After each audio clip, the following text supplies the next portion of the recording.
दरअसल हम अक्सर अभी देखते हैं कि व्यक्तियों में ज़्यादातर जो है मानसिक अवसाद है, मानसिक क्लेश है।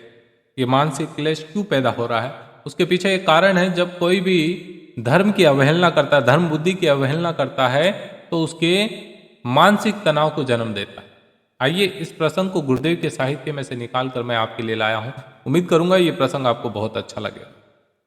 प्रसंग की शुरुआत करें उससे पहले माँ आदिशक्ति वेद माता और परम पूज्य गुरुदेव के श्री चरणों में सशत वंदन करते हुए माँ गायत्री के महामंत्र का उच्चारण करें।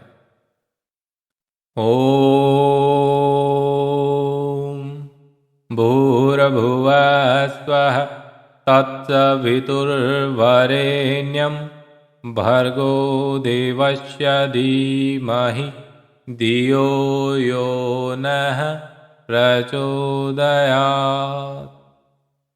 तो ये गायत्री का महामंत्र जो हमें सन्मार्ग की ओर ले जाता है, प्रतिदिन नित्य अपने छोटे छोटे बच्चों को भी जरूर सिखाएं।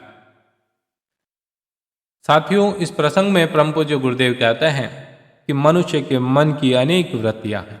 स्वार्थ वृत्ति, भोग वृत्ति, दंभ वृत्ति और धर्म वृत्ति, ये मनुष्य के मन की अनेक वृत्तियां हैं। जब कोई समस्या सामने आती है तो इन नाना वृत्तियों में संघर्ष चलने लगता है। जब जिस वृत्ति की प्रधानता या प्रभुत्व होता है, तब वैसा ही निर्णय हो जाता है। मन के शांत संतुलित अवस्था में आते ही पाश्विक वृत्तियों के निर्णय की असत्यता प्रकट हो जाती है। तब धर्म बुद्धि अपना दिव्य प्रकाश दिखलाती है।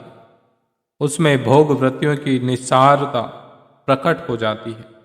पश्चाताप होता है और धर्म बुद्धि इस कुकृत्य की सजा देती है। मनुष्य को स्वयं अपने आप ही ग्लानि हो जाती है। आत्म भर्तृष्णा के फलस्वरूप अनेक व्यक्ति आत्महत्याएं तक कर लेते हैं। परम पूज्य गुरुदेव कहते हैं कि धर्म बुद्धि के पालन से चरित्र में सद्गुणों का विकास होता है। धर्म बुद्धि का सुख अमल में है, केवल ज्ञान में नहीं। धर्म को दैनिक जीवन का आधार बना लेने से ही व्यक्ति का जीवन सुखद और फलदायी हो सकता है।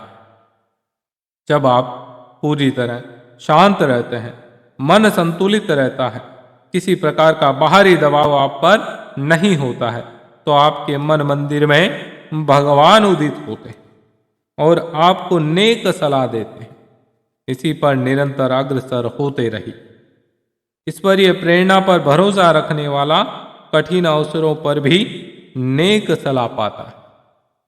भविष्य उसके लिए अंधकार की वस्तु न रहकर दिन जैसा स्पष्ट रहता है।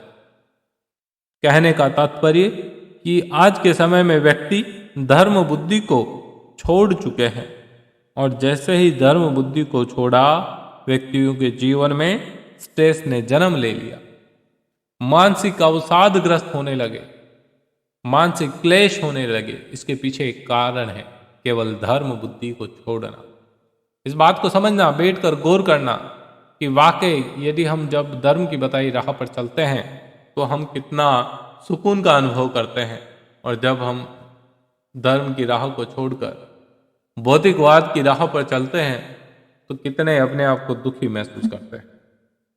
साथियों, आप सभी को प्रसंग यदि अच्छा लगा तो लाइक शेयर कर दीजिएगा और परम पूज्य गुरुदेव का स्मरण करते हुए जय श्री राम अवश्य लिखें।